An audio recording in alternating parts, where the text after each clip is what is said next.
Estamos há exatamente um ano da tentativa de golpe do 8 de janeiro de 2023, patrocinada pelo bolsonarismo e pela extrema-direita internacional. Este é um fato que muitos têm negligenciado. O poderio da extrema-direita, a derrota do bolsonarismo nas eleições de 2023, não significou, contudo, o fim do bolsonarismo. Pelo contrário, esta é uma articulação brasileira de uma experiência que está em curso a partir da Europa, mas dos Estados Unidos também, e que não vai terminar com a experiência bolsonarista dos 4 anos de governo. A Argentina que o diga, com o Javier Milei. A América Latina, de forma geral, passa por um processo de reorganização política de extrema-direita conservadora. E este é um fato que temos que estar muito atento. Hoje comemora-se o fato de não ter ocorrido o golpe de 2023. Mas esse golpe continua à espreita, os golpistas continuam à espreita. Eles estão na política, na religião e, sobretudo, nas Forças Armadas. Então é algo a se perguntar, a se questionar sempre. O que a sociedade civil, além evidentemente das instituições, deve e podemos fazer para conter este clima golpista que se instalou no mundo e que o Brasil passou a ser um dos seus laboratórios. A democracia é um bem de toda a população brasileira, pela qual, num passado recente de nossa história, homens e mulheres deram suas vidas, e em memória daqueles que foram torturados e mortos pelos ditadores, e pela paz no presente momento, e ainda pelo futuro dos que virão, não podemos deixar de lutar por ela.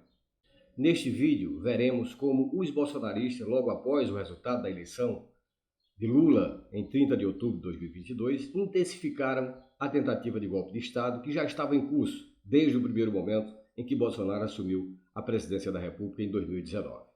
Em 30 de outubro de 2022, a maioria da população brasileira elegeu Lula para seu terceiro mandato presidencial, derrotando a extrema-direita bolsonarista. Como sabemos, Bolsonaro, derrotado nas urnas, se recusou a reconhecer a derrota e entrou em um longo período de silêncio logo após a eleição. Mas o silêncio de Bolsonaro era apenas a senha para seus fanáticos seguidores se mobilizarem contra o resultado democrático das urnas. Ainda na noite do 30 de outubro, após o anúncio oficial do TSE, reconhecendo a vitória de Lula, as hordas bolsonaristas começaram a bloquear estradas, tentando provocar o caos do país. E não demorou para que começasse a se fixar em frente a quartéis do Exército, pedindo por um golpe militar em todas as regiões do país, em todas as capitais do país. E foi nesse clima de tensão e de clara ameaça à democracia que em 30 de novembro de 2022, portanto, um mês após o segundo turno das eleições, o Senado abrigou uma audiência pública que, devido ao que se falou e às pessoas presentes, pode ser considerada uma reunião preparatória dos ataques terroristas de 12 e de 24 de dezembro de 2023 e a tentativa de golpe de Estado do 8 de janeiro de 2023.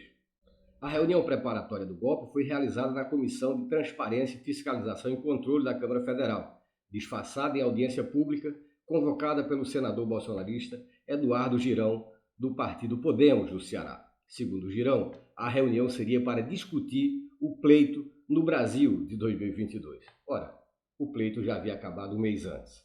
No encontro, os presentes, em sua totalidade apoiadores de Jair Bolsonaro, se recusaram a aceitar o resultado das urnas. Segundo eles, a eleição havia sido fraudada, injusta, discriminada, suspeita, parcial, maculada, não transparente, duvidosa e de mentirinha. O então deputado eleito Gustavo Gayer, do PL de Goiás, por exemplo, afirmou que simplesmente não houve eleição, e o deputado Marcelo Moraes, do PL também de Goiás, disse na ocasião haver elemento suficiente para derrubar essa eleição, se refere à eleição de 2022. Atente para a fala do parlamentar, pois para derrubar uma eleição como eles queriam, só por um golpe de Estado.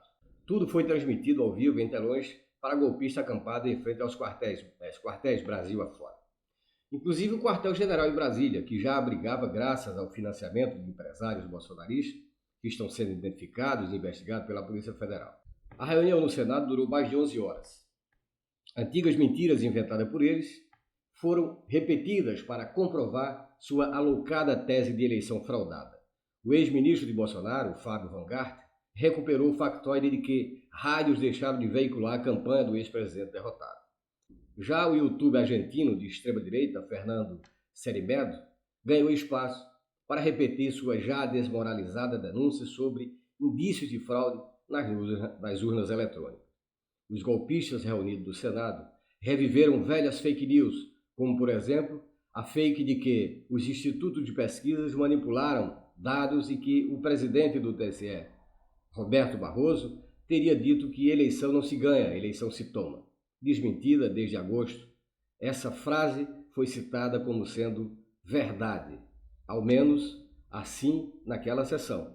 Os golpistas alimentaram seus seguidores, convencendo-os de que o Brasil vivia um estado de exceção, expressão empregada mais de 20 vezes por diferentes participantes.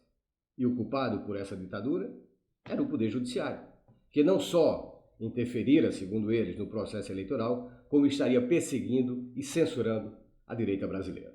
Dando força a essa tese, o advogado e professor Ives Granda Martins, espécie de guru jurídico dos que defende a tomada de poder pelos militares, ganhou espaço de destaque na audiência para criticar a atuação dos ministros do Supremo Tribunal Federal.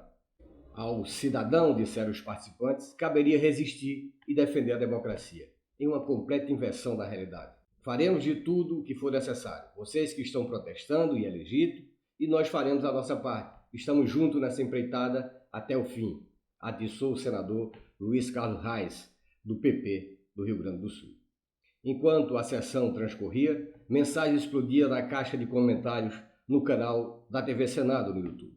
SOS Forças Armadas, GLO, Garantia da Lei e da Ordem, artigo 142. Eram algumas das expressões mais comuns, todas um claro apoio a um golpe militar.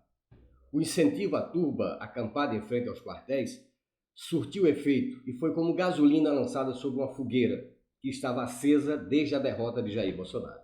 A temperatura golpista subiu em Brasília após a reunião no Senado. 3 dias depois, bolsonaristas invadiram um shopping da capital federal aos gritos, pedindo liberdade e a prisão de Lula. Ação semelhante se repetiu na semana seguinte. Indígenas apoiadores de Bolsonaro surgiram como protagonistas de protesto contra o resultado das eleições e contra o STF. O tom agressivo se transformou em violência de fato no dia 12 de dezembro de 2023. Aliás, de 2022, dia da diplomação de Lula e Geraldo Alckmin como presidente e vice-presidentes eleitos. Terroristas incendiaram veículos, levaram pânico às ruas de Brasília e tentaram invadir a sede da Polícia Federal. A escalada insana continuou. Em 24 de dezembro, um atentado à bomba, que mirava o aeroporto de Brasília, foi evitado pela Polícia Militar do Distrito Federal. E, por fim, em 8 de janeiro de 2023, um ataque golpista e terrorista atingiu as sedes dos 3 poderes da República. Não por coincidência, os protagonistas desses atos estavam na audiência de 30 de novembro no Senado. O cacique Rony Pareci, que ao lado do cacique Tessererê, liderou protestos contra as eleições e o STF. Lá estavam eles.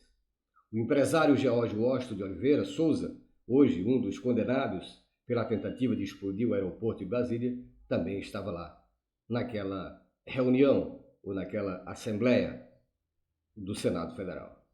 O blogueiro bolsonarista Oswaldo Eustáquio, apontado como um dos principais articuladores do golpe do 8 de janeiro, e que em 12 de dezembro, após a prisão de Tessererê, refugiou-se no Palácio da Alvorada, ainda ocupado por Bolsonaro.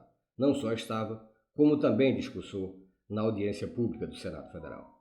Além dos 3, estavam ou foram citados na reunião do dia 30 várias outras pessoas que, nos últimos anos, ajudaram a criar no Brasil um verdadeiro ecossistema de desinformação. São nomes que vão de juristas a parlamentares de extrema-direita, como Bia Kicis e Daniel Silveira, passando por blogueiros e canais de YouTube, a exemplo do foragido Alan dos Santos e seu terça livre, o Brasil Paralelo. Muitas dessas pessoas que formam essa organização criminosa já eram citadas ou tinham sido punidas no inquérito das fake news, que investiga atos antidemocráticos no país.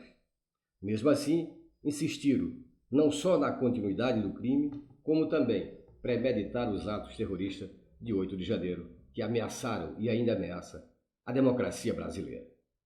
Nas últimas semanas, às vésperas de completar um ano, muitos fatos novos vieram à tona. Um deles, e talvez o mais explosivo, foi a denúncia ou o anúncio do ministro Alexandre de Moraes, a partir das investigações, de que os golpistas pretendiam prendê-lo e, em última instância, enforcá-lo em praça pública.